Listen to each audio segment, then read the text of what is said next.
Je saute un peu de la programmation en fait, patrimoniale de Marmoutier à un moment de parole un peu plus général, j'espère que vous m'en excuserez. Toujours pour cet été, je reste dans le cadre temporel. Mais je vais changer un peu le matériel. Mon propos donc ne s'adressera pas à vous, monsieur Renaud, vous m'en excuserez. Ce moment de parole n'est cependant, et je vais oser la blague, n'est pas inattendu. Pour vous, monsieur Dupin, je voulais revenir sur le festival donc éponyme et sur son évolution qui est plutôt digne maintenant d'une série Netflix avec un démarrage toujours difficile ou voilà, balbutiant, des péripéties extérieures avec un agent Covid et puis finalement un final tout en couleur à l'image de Boom Boom Bloom. Et finalement tout ça aujourd'hui en 3 saisons, enfin presque. Donc revenons aux prémices. Déjà une saison 1, 2020, vous arrivez à la mairie et aux responsabilités, vous lancez immédiatement Les Inattendus.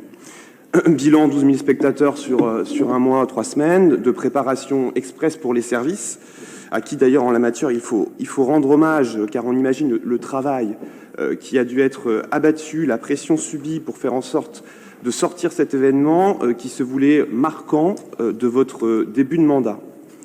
Saison 2, pour 2021, un peu plus de spectateurs. Vous insistiez auprès de nous, d'ailleurs en commission, sur 2 atouts. Le premier, c'était l'aspect temporel, d'abord, avec cette expression consacrée d'été artistique, et sur le fait que Les Inattendus n'était toujours pas un festival, que celle-ci devait rencontrer de multiples disciplines variées, s'interpréter comme un soutien à des événements qui, eux, étaient déjà existants, mais que la ville de Tours souhaitait aider, renforcer, encore un peu plus, avec finalement une sorte de labellisation, comme on l'avait envisagé ensemble, aller jusqu'à aussi l'éducation populaire, plus participatif. Alors, logiquement, saison 3 pour 2022, me direz-vous. Et là, en commission culture, effectivement, il y a un peu plus d'une semaine, alors que j'attendais cette présentation pour l'édition 2022, vous nous avez annoncé la forme que prendront Les Inattendus pour 2023, avec la sélection d'un prestataire extérieur afin de recalibrer l'événement sur 10 jours, au lieu d'un peu plus d'1 mois, s'éloignant de l'été artistique, et sur un volet dédié seulement à une catégorie d'art, au lieu d'une palette assumée et volontaire auparavant. Et là, pour le coup, une sélection serait plus art de rue de ce que j'ai cru comprendre. Mais en creux, il fallait donc vous poser la question un petit peu de peur d'une méprise, en tout cas je m'en inquiétais, il fallait bien comprendre la suspension des Inattendus pour cet été 2022. Donc je reviens à ma série, Patatras, saison donc en attente de tournage avec le Covid. Moi j'ai pu attendre sans trop de difficultés Snowpiercer pour certains qui le regardent, les Chroniques de Bridgerton pour d'autres amours. Et bien cette fois-ci nous serons aussi patients et bienveillants pour regarder celle de l'année prochaine. Les Inattendus n'ont alors finalement jamais aussi bien porté leur nom, car j'avais en mémoire en octobre 21 votre annonce à la presse de votre volonté d'installer Les Inattendus comme le grand temps fort de la saison estivale à venir. Finalement, non. Alors que comprendre? Pourquoi ce choix étonnant qu'après finalement 2 éditions certes particulières sous le sceau du Covid, le format retenu ne leur permettait pas de s'installer comme le grand temps fort de cette année 2022? Que s'est-il passé entre octobre et ce printemps, alors que vous disiez vous-même que pour un tel événement, il fallait 8 mois de préparation? Quand est-ce que cette suspension finalement s'est concrétisée? Est-ce que c'est un problème de fond, un problème de forme, un problème d'ambition, de destination?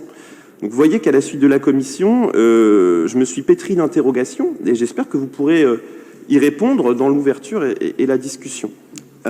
Pour ma part, je ne crois pas avoir porté une grande critique à cet événement depuis le début du mandat, considérant qu'il fallait du temps au temps pour qu'il s'installe et reconnaissant l'immense travail des services que vous avez sollicité fortement pour rendre cette émission un tant soit peu réalisable.